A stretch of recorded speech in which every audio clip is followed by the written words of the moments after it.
ఓం నమో వెంకటేశాయ. నిజే మానసే మందిరే సన్నిధేహి ప్రసీద ప్రసీద ప్రభో రామచంద్ర. ససౌమిత్రిణా కైకయీ నందనేన స్వశక్త్యానుభక్త్యా చ సంసేవ్యమాన.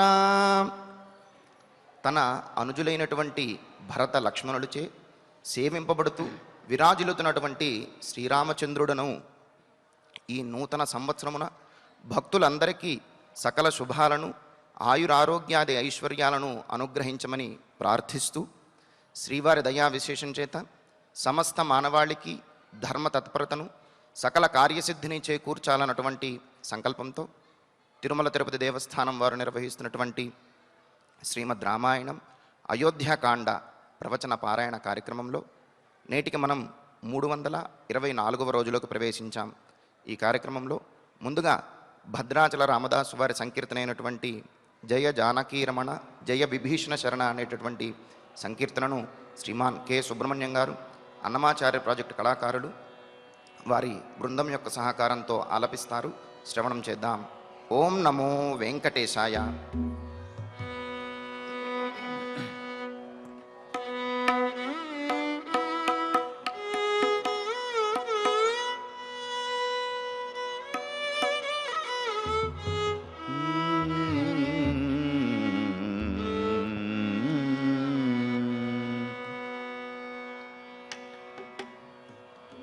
जय जानकी रमण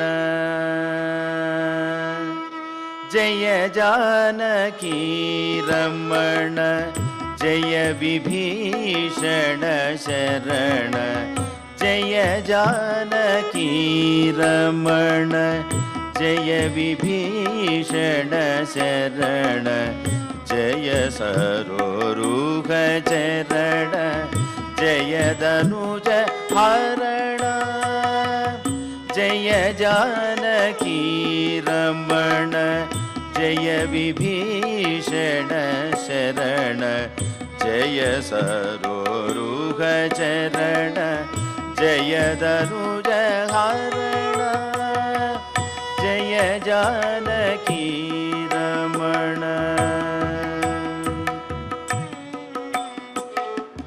जय त्रिलोक शरण्य जय त्रिलोक शरण्य जय भक्त कारुण्य जय त्रिलोक शरण्य जय भक्त कारुण्य जय गण्य लावण्य जय जगन्य जय त्रिलोक शरण्य जय भक्त कारुण्य जय गण्य लावण्य जय जगन्य जय जानकी रमण जय विभीषण शरण जय सरोरुह चरण जय धनुज हरण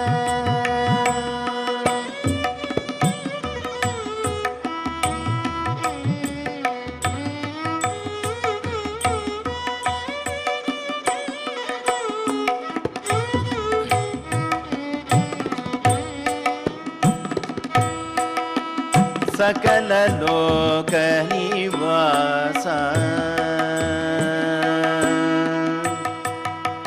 सकल लोक निवास साकेत पुरहास सकल लोक निवास साकेत पुरवास अकळंक निज हास अब्जमुख हास सकल लोक निवास साकेत पुरवास अकळंक निज हास अब्जमुख हास शुकमौनि स्तुति पात्र शुभरम्यचारित्र सुखमौनि स्तुतिपात्र शुभरम्यचारित्र मकरकुण्डलकर्ण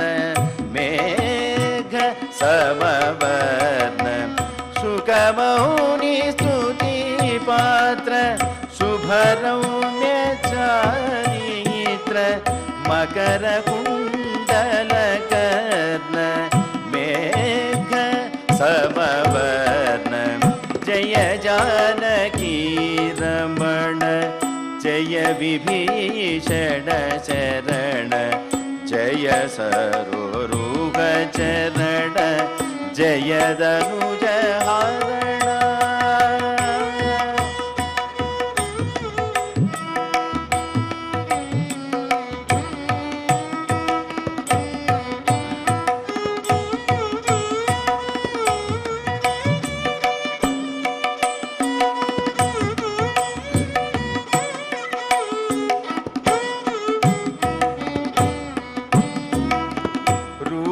निर्जित हमारा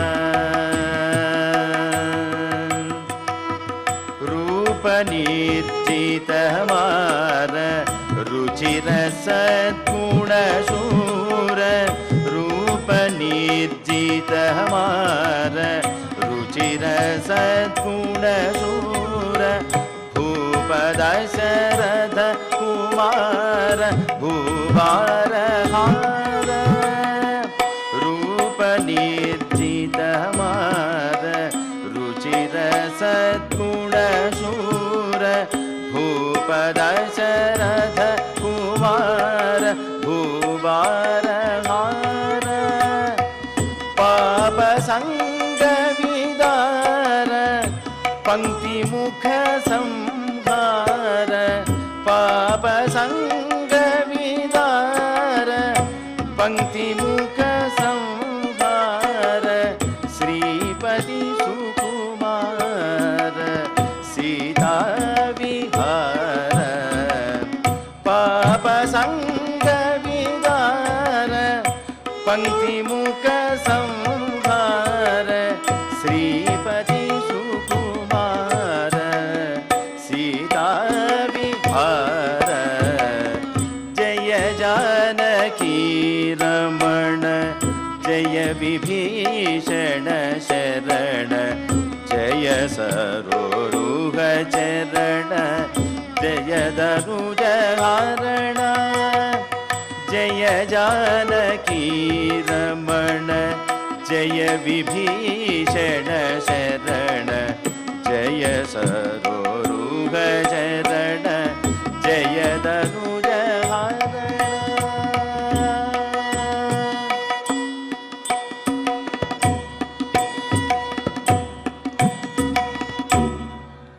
సంకీర్తనను ఎంతో చక్కగా శ్రవణం చేశాం.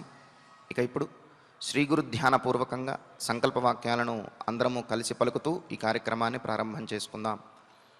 శ్రీ గురు ధ్యానం గురుర్బ్రహ్మా గురుర్విష్ణు గురుర్దేవో మహేశ్వరః గురుః సాక్షాత్ పరం బ్రహ్మ తస్మై శ్రీ గురవే నమః. శ్రీనివాస ధ్యానం శ్రీ వెంకటాద్రినిలయః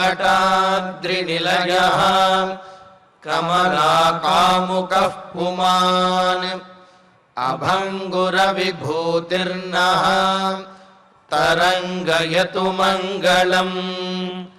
అథ సంకల్పః శ్రీమదాదివరాహ క్షేత్రే విరాజమానస్య శ్రీ పద్మావతీ జానేః అఖిలాండకోటి బ్రహ్మాండ నాయకస్య శ్రీరామచంద్ర రూపాంతరస్య భగవతః శ్రీ వెంకటేశ్వర స్వామినః సన్నిధౌ హనుమత్ సీతా లక్ష్మణ భరత శత్రుఘ్న పరివార సమేత శ్రీరామచంద్ర పరబ్రహ్మణ పరిపూర్ణానుగ్రహేణ అస్మిన్ భువనే సమస్తాధివ్యాధీనాం నివారణార్థం భారతవర్షే విద్యా విత్త వాణిజ్య కృషి వైద్య వైజ్ఞానిక దేశరక్షణాదిరంగేషు విద్యమానానాం ఆస్తిక మహాజనానాం సర్వేషాం సకుటుంబానాం ఆయురారోగ్యైశ్వర్య సద్బుద్ధి ఇత్యాది సర్వశుభఫలప్రాప్త్యర్థం ధర్మాచరణద్వారా శ్రీరామరాజ్యస్య పునర్వ్యవస్థాపనార్థం ఉద్యోగార్థినాం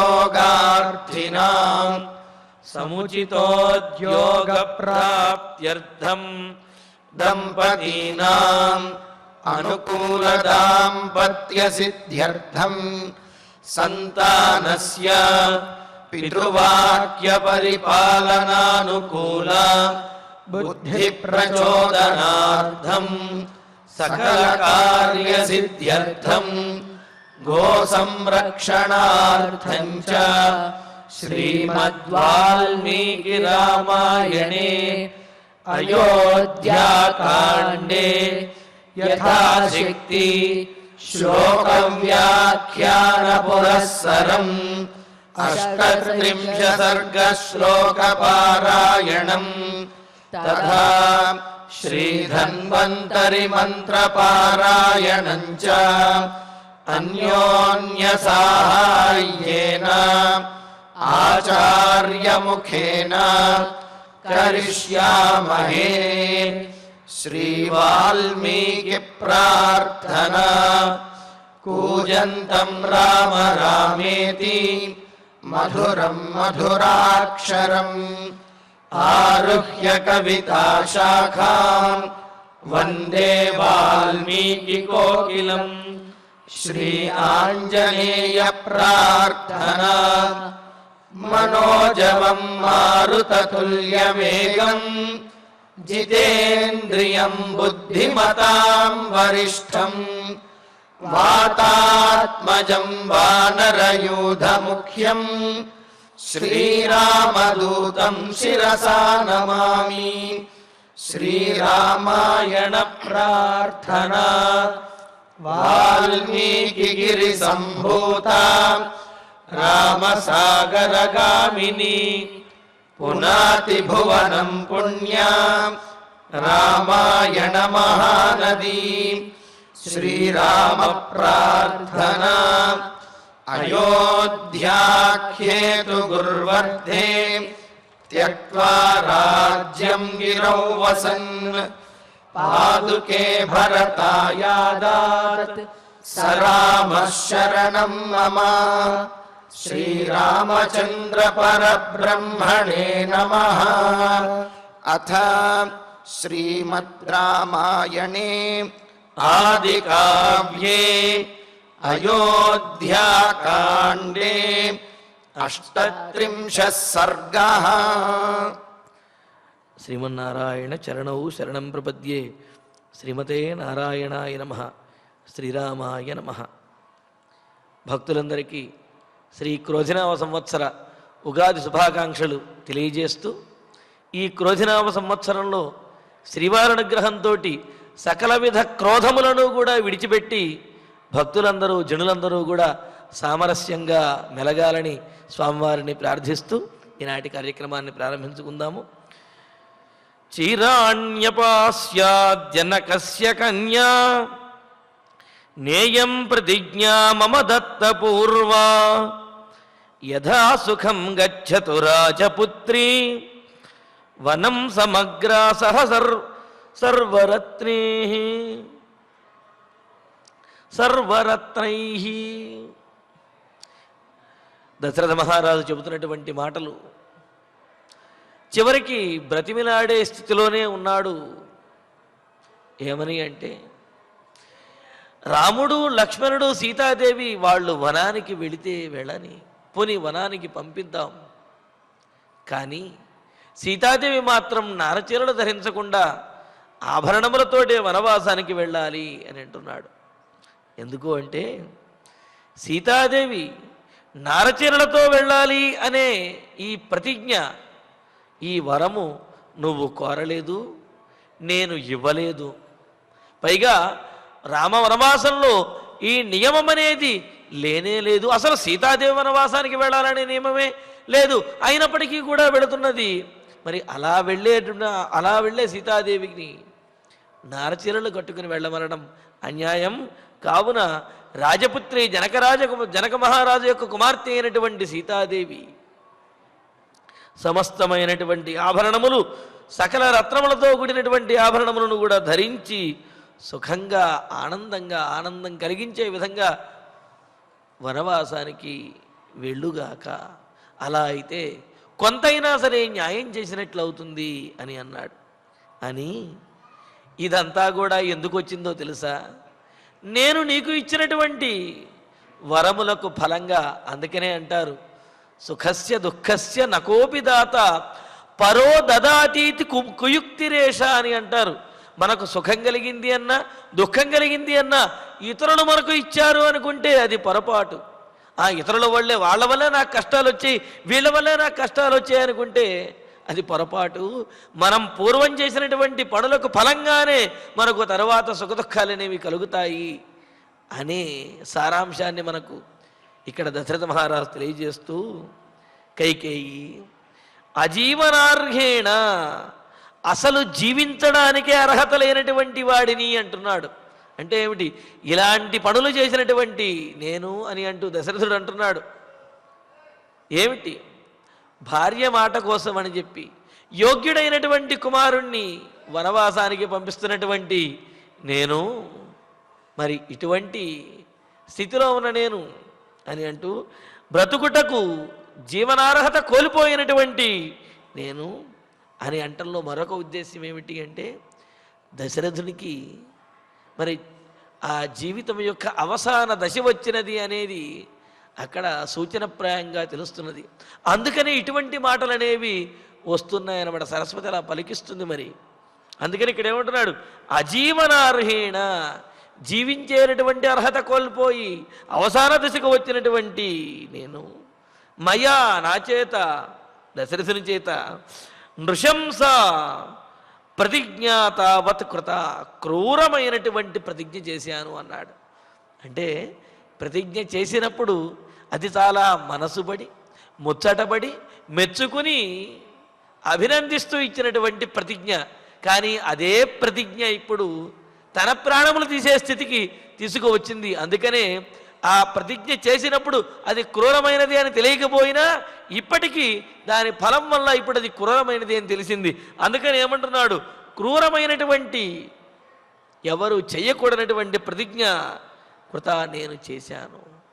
నువ్వు ఆ ప్రతిజ్ఞను ఆసరాగా చేసుకుని, దానినే ఆసరాగా చేసుకున్న దానివై, త్వయాహి బాల్యాత్, నీకు ఇచ్చినటువంటి ఆ రెండు వరములను కూడా నీ మూర్ఖత్వంతో, నీ మొండితనంతో, నీ కుబుద్ధితోటి నీవు ఏతత్ నియమేన ప్రతిపన్నం, ఈ విధంగా ఆ 2 వరాలని కూడా మార్చావు. నేను అభినందించి ఆనందించి ముచ్చటపడి ఇచ్చినటువంటి, నేను ఇచ్చినటువంటి వరములను నా ప్రాణములు తీసే విధంగా నీవే మార్చావు. ఎలాగో తెలుసా? నీ కుబుద్ధితోటి, నీ మూర్ఖత్వంతో. అది ఎలా ఉన్నదంటే, ఆత్మపుష్పం వేణుం ఇవ, వెదురు బాగా ఎదిగిన తర్వాత ఆ వెదురు మొక్కకి చివర పుష్పం అనేది ఒకటి వస్తుంది. ఆ పుష్పమే, ఆ వెదురు చెట్టు దహించడానికి కారణమైపోతుందన్నమాట. అంటే అగ్నిని రగిల్చి ఆ వెదురు చెట్టు పూర్తిగా దహించుకుపోవడానికి వెదురు పుష్పమే కారణమవుతుంది. అందుకనే వెదురు చెట్టుకి పుష్పం వచ్చింది అనేటప్పటికీ దాన్ని నరికేస్తారట. మరి అలాగే ఆ ఫలం ఏదైతే నా నుండి వచ్చినటువంటి వరములు ఏవైతే ఉన్నాయో ఆ వరములు నా ప్రాణాలు పోవటానికే అవి దారి తీస్తున్నాయి అని చెప్పి నా నాశనానికే దాపురించాయి అని దశరథుడు అంటున్నాడు అనమాట. అంటే దశరథుడు ఇచ్చినటువంటి వరములే దశరథుని యొక్క నాశనానికి దారి తీస్తున్నాయి అని చెప్పటం కోసమనే ఇక్కడ వేణు పుష్పాన్ని అంటే ఏమిటి ఆ వెదురు పుష్పాన్ని ఉదాహరణగా చెబుతున్నాడు.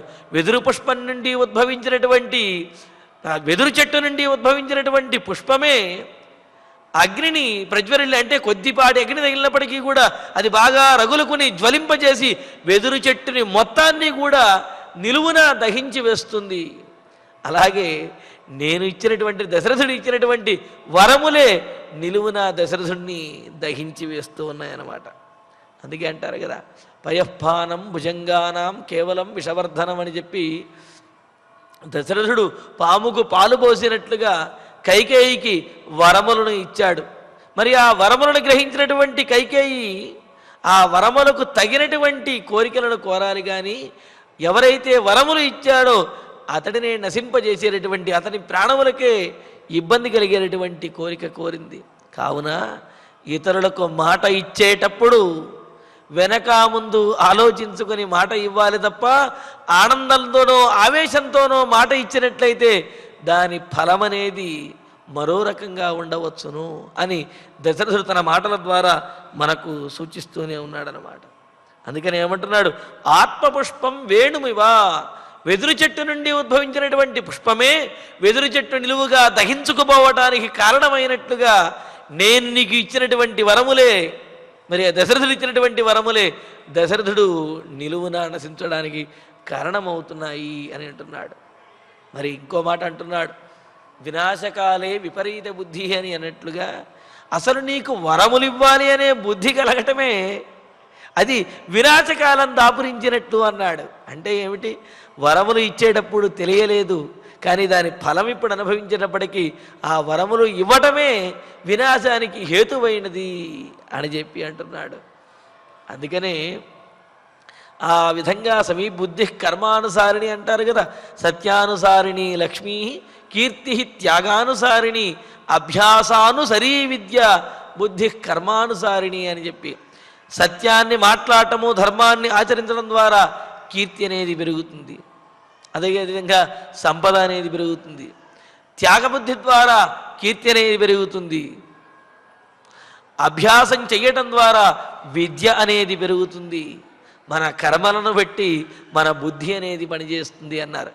వెంటనే సందేహం కలుగుతుంది ఏమండి మన కర్మలను బట్టి మన బుద్ధి పనిచేస్తూ ఉంటే మరి భగవదారాధనలు చేయటము ఇవన్నీ ఎందుకు అంటే ఆ సందర్భంలో మన బుద్ధి కర్మను అనుసరించి ఆ విధంగా ప్రవర్తిస్తున్నప్పుడు మనకు ఒక సూచన లేకపోతే ఎవరి ద్వారానైనా సరే దాన్ని తప్పించేటటువంటి మార్గాన్ని సూచించడం కోసం ఆ మార్గాన్ని పొందడం కోసమే మనం భగవదారాధనలు వీటినన్నింటినీ చేస్తూ ఉంటాం. లేకపోతే మన బుద్ధి నీరు గనక పల్లానికే ప్రవహించినట్లుగా మన బుద్ధి కూడా ఆపదల వైపే పయనిస్తూ ఉంటుంది. అలా పయనించేటటువంటి ఆ బుద్ధిని భగవదారాధనతోటి మనం దానిని నియంత్రించగలుగుతాం. తద్వారా ఏదో ఒక విధంగా మనకు ఆ కర్మ ఫలం అనేది ప్రాప్తించినప్పటికీ కూడా అందులో కొంత ఊరట అనేది కలుగుతుంది. దాని నుంచి కొంత మనం తప్పించుకోగలుగుతాము అన్నమాట. మరి ఇక్కడ దశరథ మహారాజు అంటున్నాడు వినాశకాలం దాపురించబట్టే నీకు అటువంటి వరములను నేను ఇచ్చాను. ఆ వరములను ఈ విధంగా నువ్వు దుర్వినియోగం చేస్తున్నావు అంటున్నాడు. దానికి మరికొన్ని ఉదాహరణలు చాలా చక్కటి ఉదాహరణలు మనందరికీ తెలిసినటువంటివి.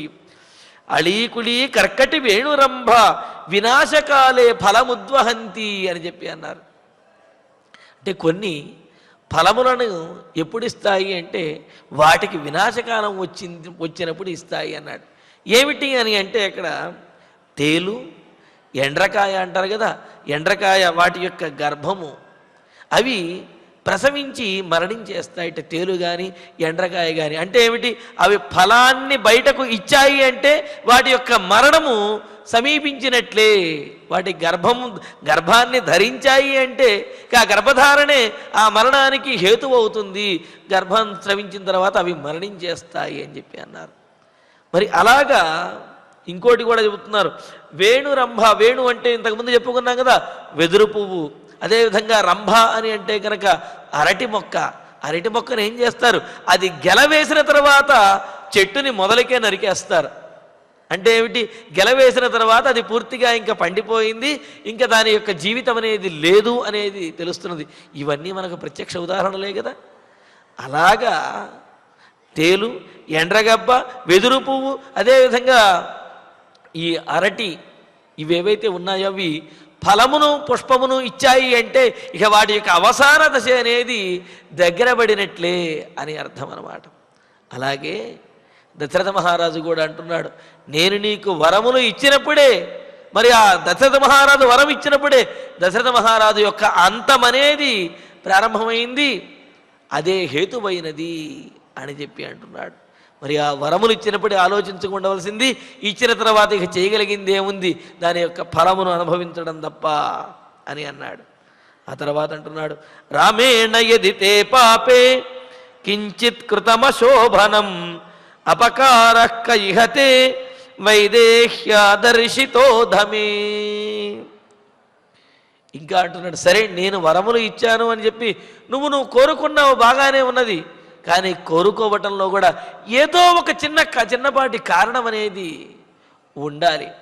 ఎవరి మీదైనా సరే, ఎవరి మీదైనా అపకార బుద్ధి కలగాలి అంటే, ఎవరికైనా అపకారం చెయ్యాలి అంటే దానికి ఏదో ఒక కారణం అనేది ఉండాలి. కొంతమంది తాము ఉపకారం పొందుతూ ఇతరులకు సహాయం చేసినటువంటి వారు ఉంటారు. కొంతమంది తాము ఉపకారం పొందడానికే ఇతరులను నష్టపరిచేవారు ఉంటారు. కొంతమంది ఇతరుల మీద ఉన్నటువంటి ద్వేషంతో వారిని నష్టపరుస్తూ ఉంటారు. మరికొందరు ఉంటారు అసలు ఏ కారణము ఏమిటి తెలియదు, కానీ ఆ కనిపించినటువంటి వస్తువునో లేకపోతే కనిపించినటువంటి మనిషినో నిష్కారణంగా నిందించడమో లేకపోతే నిష్కారణంగా హింసించడమో చేస్తారు. వాళ్ళు అసలు ఎవరు అనేది కూడా చెప్పలేమన్నారు. వారు రాక్షస జాతికి కూడా చెందినటువంటి వారు కాదు, రాక్షసుల కంటే దారుణమైనటువంటి వారు అని చెప్పి మనకు నీతి శాస్త్రంలో తెలియజేశారు. మరి అలాగ ఇక్కడ దశరథుడు అడుగుతున్నాడు ఏమని, రాముడి తప్పే ఉన్నది. అలాగే వైదేహి, ఆ సీతాదేవి యొక్క తప్పే ఉన్నది, వైదేహి అయినటువంటి సీతాదేవి తప్పే ఉన్నది కైకేయి అని అంటూ, పాపే పాపిష్టురాలా కైకేయి, రామేణతే కించిత్ అశోభనం కృతం యది, రాముని వల్ల నీకేదైనా కొద్దిపాటి అపరాధం జరిగే అవకాశం ఉన్నదేమో, అంటే రాముడు చేస్తాడు అని అంటం లేదు, రాముడి వల్ల నీకేమైనా అపకారం జరిగే అవకాశం ఉన్నది అని నువ్వు భావిస్తున్నావేమో. ఎందుకంటే రాజకుటుంబం కావున రాముడు కనుక ఉన్నట్లయితే భరతుడు రాజు అవ్వలేడు, కావున రాముడిని తప్పిస్తే కానీ భరతుడిని రాజు చేయలేను అనే ఉద్దేశంతో ఉన్నావు, కావున రాముడి వల్ల నీకేమైనా నష్టం జరగవచ్చునేమో అని అనుకుంటున్నావేమో. కానీ నువ్వు ఆజ్ఞాపిస్తే రాముడు నీకు నష్టాన్ని కలిగించడు. పోనీ అలా జరగవచ్చు అని అనుకోవచ్చు నువ్వు, కానీ వైదేహ్యా ఇహతే కహ అపరాధ, సీతాదేవి చేసినటువంటి అపరాధం ఏంటి, సీతాదేవి వల్ల నీకు వచ్చేటటువంటి ఇబ్బంది ఏమిటి, అపకారం ఏముంటుంది. రాముని వల్లనంటే ఏదైనా వచ్చే అవకాశం ఉండవచ్చు నేను భావించవచ్చు, కానీ సీతాదేవి వల్ల నీకు వచ్చేటటువంటి అపకారము అపాయము ఏముంటాయి. నిష్కారణంగా ఏ కారణము లేకుండా నువ్వు ఈ విధంగా సీతాదేవిని బాధ పెట్టదలుచుకున్నావు, సీతాదేవికి నారచీరలు కట్టించదలుచుకున్నావు అని అంటూ, అధదర్శిత, ఏదైనా అపకారం చేయబడిందా నీకు, ఏదైనా అపకారం చేసిందా సీత, మే కథయా, నాకు చెప్పు అని అన్నాడు. ఇంకేమంటున్నాడు ఇక్కడ రామేణ యది పాపే కించిత్ కృతం అశోభవనం అపకార కైహతే వైదేహ్య దర్శిత అధ మే అని చెప్పి, అధ మే అని పదాలు రెండు పదాలుగా కనుక తీసుకున్నట్టయితే, అధమే ఇప్పుడు చెప్పు నాకు, అసలు ఏం అపకారం చేసిందో సీతాదేవి, ఇక ఇప్పుడు చెప్పు నాకు, ఏం చెబుతావో చెప్పు అని అడగడం ఒక ఉద్దేశ్యం అయితే, ఈ అధమే అనే దాన్ని కలిపేసి అధమే అనే పాఠం కూడా కనిపిస్తున్నది. అధమురాలా, అథ మే అని ఒక పాఠము, అధమే అని రెండవ పాఠం కనిపిస్తున్నాయి. మరి ఈ విధంగా అధమమైనటువంటి బుద్ధి కలిగినటువంటి ఓ కైకేయి, రాముడి వల్ల నీకేమైనా అపకారం కలగవచ్చును, లేకపోతే రాముడి వల్ల భరతుడు రాజ్యాన్ని కోల్పోవచ్చును అనే ఆలోచన నీకు రావచ్చునేమో. ఆ ఆలోచనతోటి రాముడికి నీవు అపకారం చేసి ఉండవచ్చునేమో.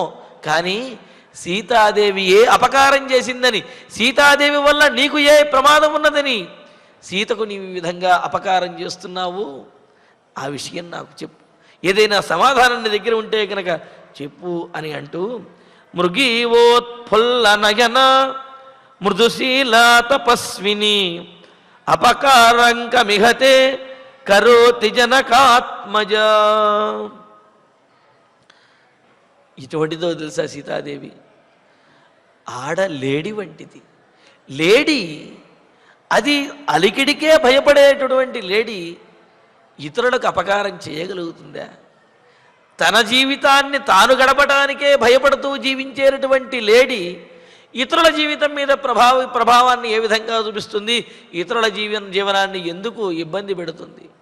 కావున మృగీవా, ఆడలేడి వలె ఉత్ఫుల్లనయన, వికసించినటువంటి విప్పారినటువంటి అమాయకమైనటువంటి నేత్రములు కలిగినదైన ఆ సీతాదేవి మృదుశీల, మృదు స్వభావం కలిగినటువంటిది.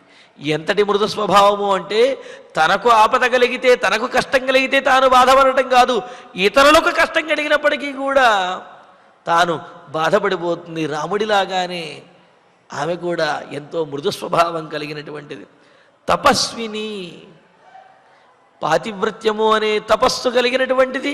అంతేకాదు ఇతరులకు మేలు చెయ్యాలి అనే తపస్సు కూడా కలిగినటువంటిది ఆమె. జనకాత్మజ, ఇదేదో కొత్తగా వచ్చినటువంటిది కాదు, జనకాత్మజ. మరి జనక మహారాజు యొక్క కుమార్తె ఆమె. అంతటి కర్మనిష్ఠులైనటువంటి రాజర్షులైనటువంటి జనక మహారాజు కుమార్తెగా ఉన్న సీతాదేవిలో ఇన్ని గొప్ప లక్షణములు, మృదు స్వభావము, అదేవిధంగా చాలా బేలతనము, అలాగే లేడి వలె చక్కటి కన్నులు, అమాయకమైనటువంటి చూపులు మొదలైనటువంటి కలిగినటువంటి ఈమె తే కం అపరాధం కరోతి, నీకు ఎటువంటి అపరాధాన్ని చేస్తుంది? ఏ అపరాధం చేసింది? ముగ్ధత్వము, భీరుత్వము. ముగ్ధత్వము అని అంటే తన పని తాను చేసుకుని వెళ్ళేటటువంటి స్వభావం అన్నమాట. అంతే తప్ప వాళ్ళేం చేస్తున్నారు, వీళ్ళేం చేస్తున్నారు అని చెప్పి ఆరాలు తీయటము, లేకపోతే వాళ్ళు వీళ్ళు చేసినటువంటి వాటిని విమర్శించడము, ఇవేమీ లేకుండా తన కర్తవ్యాన్ని తాను చేసుకుంటూ, రిజర్వ్డ్ అంటుంటారు కదా మన వాళ్ళు, అలాగ చేసుకుని వెళ్ళే వాళ్ళని ముగ్ధ అని అంటారు.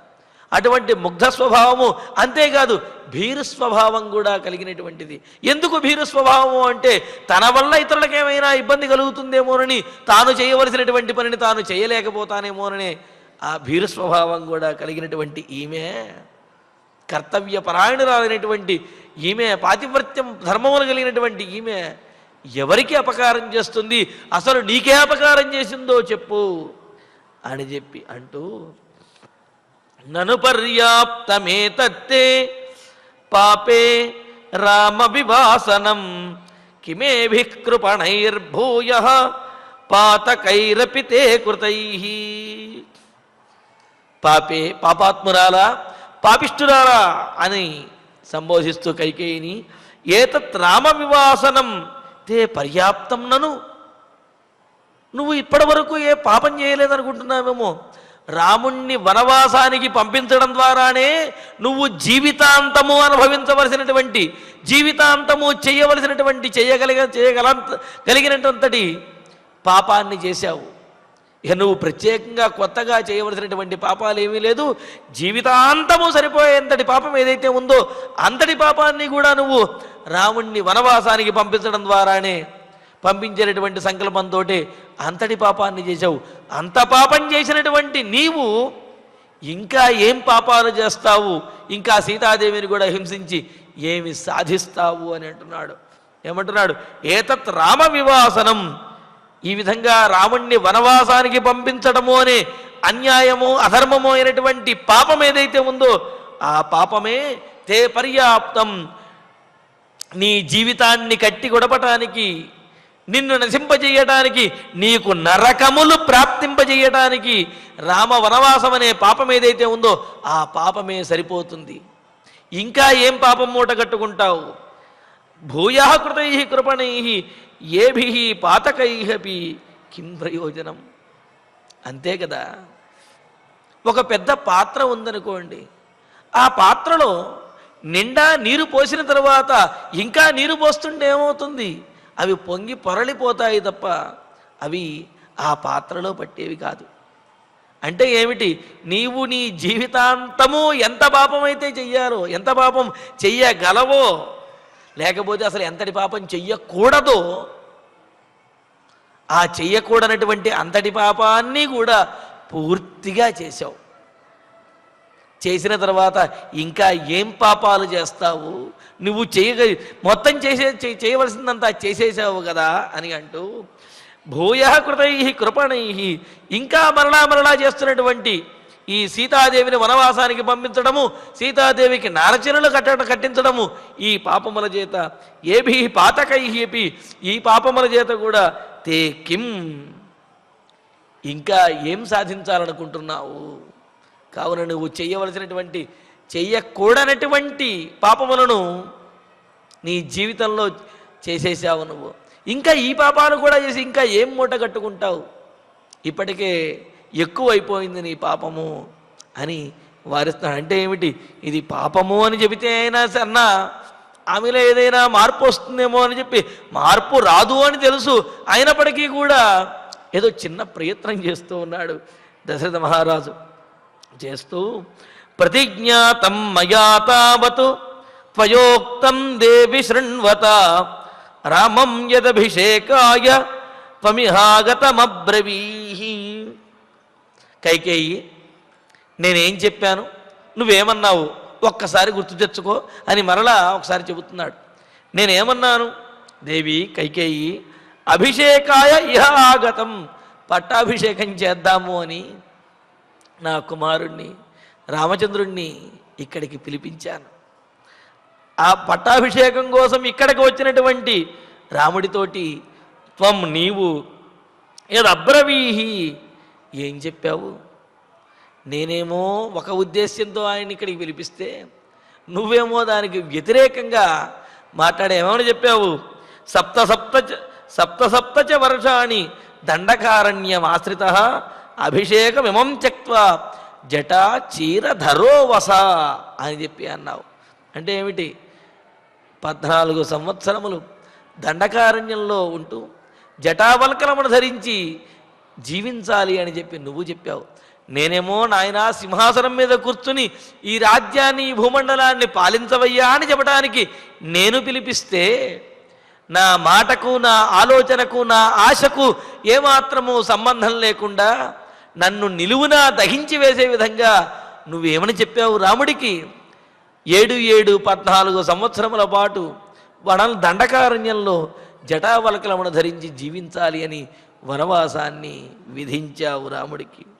త్వయా వక్తం, ఈ విధంగా నీ చేత చెప్పబడింది, నువ్వు ఇలా చెప్పావు. శృణ్వతామయా తావత్ ప్రతిజ్ఞాతౌ, అంతటి దారుణమైనటువంటి వినకూడనటువంటి మాట విని కూడా నేను ప్రతిజ్ఞాతం, నీ మాట కాదనలేక నీకు ఇచ్చినటువంటి వరములను సత్యం చెయ్యాలి అనే పట్టుదలతోటి, సత్యం చెయ్యాలి అనే ఆ ధర్మాన్ని పాటించి మయా ప్రతిజ్ఞాతం, నేను కూడా సరే అని చెప్పి అనుమతించాను. జరిగింది ఇది కదా. నేనేమో పట్టాభిషేకం కోసం పిలిపిస్తే నువ్వు రాముడికి 14 సంవత్సరములు వనవాసాన్ని విధించావు. జరిగింది ఇదే కదా. మరి ఇంతకు మించినటువంటి ప్రతిజ్ఞ నేనేదైనా చేశానా? లేకపోతే ఇంతకు మించినటువంటి వరం నేనేదైనా ఇచ్చానా? ఇంతకు మించినటువంటి వరాన్ని నువ్వేది కోరలేదు కదా. మరి ఇప్పుడు కొత్తగా నువ్వు కోరినటువంటి వరము కంటే కూడా అదనంగా సీతాదేవిని వనానికి పంపించడము, సరే ఆమె వెళ్ళాలి అనుకుంటున్నది అంటావేమో, పోనీ అలా వెళ్ళేటటువంటి ఆమెకు కూడా నువ్వు నారచీరలను ధరింప చెయ్యటము, ఇది నేను ఇచ్చినటువంటి వరములో కాదు, నువ్వు కోరినటువంటి వరములో లేనే లేదు కదా. మరి తీసుకోనటువంటి, నేను ఇవ్వనటువంటి వరములో లేనటువంటి ఈ విషయాన్ని, ఈ నియమాన్ని ఎప్పుడు, ఎందుకని నీవు ఈ విధంగా ఆచరించాలి అని అనుకుంటున్నావు? నేను చేసినటువంటి ప్రతిజ్ఞ రాముణ్ణి వనవాసానికి పంపిస్తాను అని చెప్పి నువ్వు అడిగినటువంటి దానికి నేను అనుమతి ఇచ్చాను తప్ప సీతాదేవిని కూడా వనవాసానికి పంపాలి అని నేను అనుకోలేదు. మరి నువ్వు ఏ విధంగా ఈ పని చేస్తున్నావు అని దశరథ మహారాజు కైకేయిని నిలదీస్తూ తత్వే తత్సమతిక్రమ్య నిరయంగంతుమిచ్చసి మైథిలీమపి యాహిత్వం ఈక్షసే చీరవాసినీం. అయితే కైకేయి, నువ్వు అడిగినటువంటి వరము, నేను చేసినటువంటి ప్రతిజ్ఞ ఇవి నీకు అర్థమయ్యాయి కదా. కానీ కైకేయి తదేతతు, ఆ వరములని వంకగా చెప్పి నువ్వు ఆ వరములను సమతిక్రమ్య అతిక్రమించి యాత్వం దుష్టురాలువైనటువంటి నీవు మైథిలీం అపి చీరవాసినీం ఈక్షసే, మైథిలీం అపి మన ఇంటి కోడలైనటువంటి సీతాదేవిని కూడా చీరవాసినీం నరచీరలు ధరించి అలా పేదరాల్లాగా ఉండాలి అని చెప్పి ఈక్షసే కోరుకుంటున్నావా? నిరయంగంతుమిచ్చసి, నువ్వు అలా కోరుకున్నట్లయితే నువ్వు సీతాదేవిని నారచీరలు కట్టుకుని కోరుకోవటం అనే కోరిక ఎటువంటిదో తెలుసా? నరకాన్ని కోరుకోవటమే అని అంటున్నాడు. అందుకనే చూడండి, ఇంటి కోడలు కళకళలాడు నిన్న కూడా మనం అనుకున్నాం, ఇంటి కోడలు కళకళలాడుతూ ఆనందంగా ఉన్నప్పుడే ఆ ఇంట్లో ఆనందం అనేది నిలబడుతుంది, లక్ష్మీదేవి అనేది నిలబడుతుంది. అంతేగాని ఇంటి కోడలు ఈసురోమంటూ బాధపడుతూ ఉంటే ఆ ఇంటికి ఎప్పుడూ కూడా మంచి జరగదనమాట. అందుకనే పెద్దలు పూర్వం కూడా ఏం చేసేవారు? అమ్మా, మేము పెద్దవాళ్ళం అయిపోయాం, మీ చిన్నపిల్లలు కావున మీరు ఈ ఆభరణాలు ధరించండి, ఈ చీర కట్టుకోండి అని చెప్పి కొత్త వస్తువులు కొత్త ఆభరణాలు ఏమైనా వచ్చినట్లయితే ఆ చిన్నపిల్లలకు ఇంటి కోడళ్ళకి వాళ్ళకే ఇచ్చేవాళ్ళు. ఎందుకు అంటే వాళ్ళు ఆ విధంగా ఆభరణాలు చక్కటి వస్త్రములు ధరించి గలగలలాడుతూ ఇంట్లో తిరుగుతూ ఉంటే అంతకు మించినటువంటి ఆనందం ఏముంటుంది? మరి లక్ష్మీదేవి అక్కడ నివాసం ఎందుకు చెయ్యకుండా ఉంటుంది? అందుకని ఇక్కడ ఏమంటున్నాడు? నీవు మన కోడలైనటువంటి సీతాదేవిని నారచీరలు కట్టుకుని ఉండగా చూడాలి అనుకుంటున్నావు అంటే నువ్వు నరకాన్ని కోరుకుంటున్నట్లే. నరకం చూడాలనుకుంటున్నావు నీవు. నరకం నిరయంగంతుమిచ్చసి, నరకానికి వెళ్ళాలనుకుంటున్నావు అని చెప్పి అంటున్నాడు. అంటూ ఎందుకు అంటే అదండ్యాన్ దండ్యతో రాజా, ఇంతకుముందు కూడా మనం చెప్పుకున్నాం. ఏ తప్పు చెయ్యనటువంటి వారిని శిక్షించి ఆనందించాలి అనుకున్నా, ఏ తప్పు చెయ్యనటువంటి వారిని సూటిపోటి మాటలతోటి తిట్టి వాళ్ళు బాధపడుతూ ఉంటే ఆనందించాలి అనుకున్నా సరే అది నరకహేతు అవుతుంది. ఈ లోకంలో అపకీర్తిని తెచ్చిపెడుతుంది, పరలోకంలో నరకాన్ని తెచ్చిపెడుతుంది. కావున నిష్కారణంగా ఇతరులను నిందించో లేకపోతే ఇతరులను బాధపెట్టో ఆనందపడాలి అనుకుంటే అది పైశాచికత్వం అవుతుంది. తద్వారా ఇహపర సుఖములను కోల్పోయి నరకమును పొందవలసి వస్తుంది అనేది దీని ద్వారా తెలుస్తున్నది. అందుకని ఏమంటున్నాడు కైకేయి? అసలు నేను ఇచ్చినటువంటి వరములో ఈ సీతాదేవి గురించి ప్రస్తావనే లేదు. సీతాదేవి వనవాసానికి వెళ్ళవలసిన అవసరం లేదు. అయినప్పటికీ కూడా సీతాదేవి తన భర్తను అనుసరించి వెళ్ళాలనుకుంటుంటే ఆమెకు నారచీరలు కట్టి ఆమెను చూచి ఆనందించాలి అనుకుంటున్నటువంటి నువ్వు నరకానికి వెళ్ళడానికి ఇష్టపడుతున్నట్లు ఆమెను చూచి ఆనందించడం కాదు, నరకాన్ని పొందగలుగుతావు. తస్మాత్ జాగ్రత్త, కావున జాగ్రత్తగా ఉండు అని చెప్పి దశరథ మహారాజు కైకేయికి బోధిస్తూ ఉన్నాడు.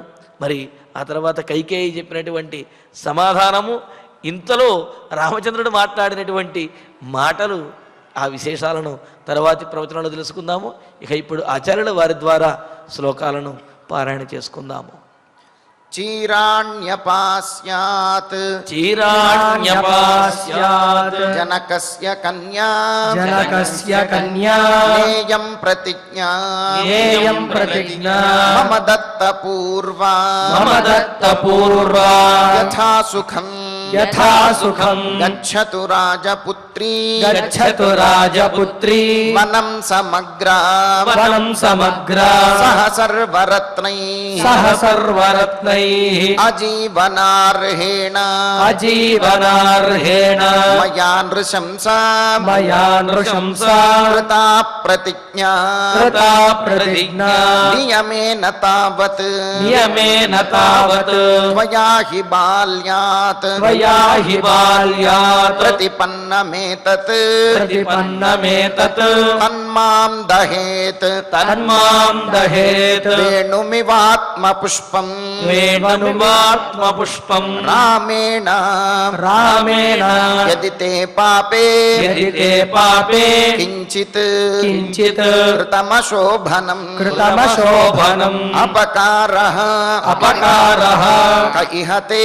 కైహతే వైదేహ్య వైదేహ్య దర్శితోధమే దర్శితోధమే మృగీవ మృగీవ ఉత్ఫుల్లనయన ఉత్ఫుల్లనయన మృదుశీలా మృదుశీలా తపస్విని తపస్విని అపకారం అపకారం కమిహతే కమిహతే కరోతి కరోతి జనకాత్మజ జనకాత్మజ అనుపర్యాప్తం నను పర్యాప్తం ఏతత్తే ఏతత్తే పాపే పాపే రామ వివాసనం రామవివాసనం కిమేభిః ఇమేభిః కృపణైర్భూయః కృపణైర్భూయః పాతకైరపి పాతకైరపి తే కృతైః తే కృతైః ప్రతిజ్ఞాతం ప్రతిజ్ఞాతం మయా తావత్ మయా తావత్ త్వయోక్తం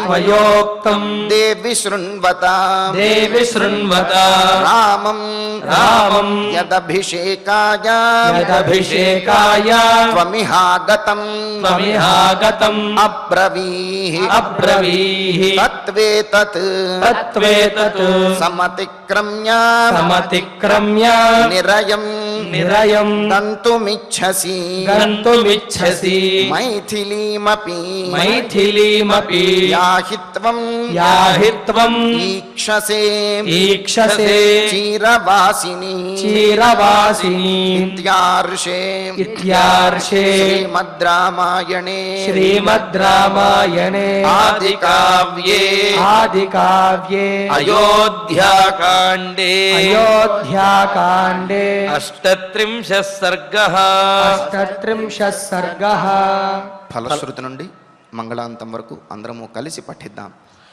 ఫలశ్రుతి ఆయుష్యమారోగ్యకరం యశస్యం సౌభ్రాతృకం బుద్ధికరం సుఖం చ శ్రోతవ్యమేతన్నియమేన సద్భిః ఆఖ్యానమోజస్కరమృద్ధికామైః శ్రీరామచంద్ర పరబ్రహ్మణే నమః. అథ ధన్వంతరి ధ్యానం అచ్యుతానంత గోవింద విష్ణో నారాయణామృత రోగాన్మే నాశయాశేషాన్ ఆశు ధన్వంతరే హరే ఆరోగ్యం దీర్ఘమాయుష్యం బలం తేజోధియం శ్రియం స్వభక్తేభ్యోను గృహంతం వందే ధన్వంతరిం హరిం ధన్వంతరేరిమం శ్లోకం భక్త్యా నిత్యం పఠంతి యే అనారోగ్యం న తేషాం స్యాత్ సుఖం జీవంతి తే చిరం. ఓం నమో భగవతే వాసుదేవాయ ధన్వంతరయే అమృతకలశహస్తాయ వజ్రజలౌకహస్తాయ సర్వామయ వినాశనాయ త్రైలోక్యనాథాయ మహావిష్ణవే స్వాహా. ఓం వాసుదేవాయ విద్మహే సుధాహస్తాయ ధీమహి తన్నో ధన్వంతరిః ప్రచోదయాత్. అథ నవగ్రహ ప్రార్థనా ఆరోగ్యం పద్మబంధుర్వితరతు నితరాం సంపదం శీతరశ్మిః భూలాభం భూమిపుత్రః సకలగుణయుతాం వాగ్విభూతిం చ సౌమ్యః సౌభాగ్యం దేవమంత్రీ రిపుభయశమనం భార్గవః శౌర్యమార్కిః దీర్ఘాయుః సైంహికేయః విపులతరయశః కేతుః ఆచంద్రతారం అరిష్టాని ప్రణశ్యంతు దురితాని భయాని చ శాంతిరస్తు శుభం మేస్తు గ్రహాః కుర్వంతు మంగళం. అధ క్షమా ప్రార్థనా యదక్షరపదభ్రష్టం మాత్రాహీనం చ యద్భవేత్ తత్సర్వం క్షమ్యతాం దేవ నారాయణ నమోస్తుతే.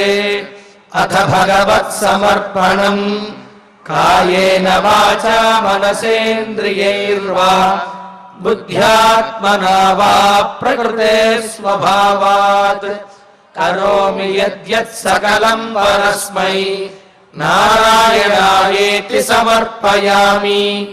అథ మంగళం శ్రియః కాంతాయ కళ్యాణ నిధయేర్థినాం శ్రీవేంకట నివాసాయ శ్రీనివాసాయ మంగళం.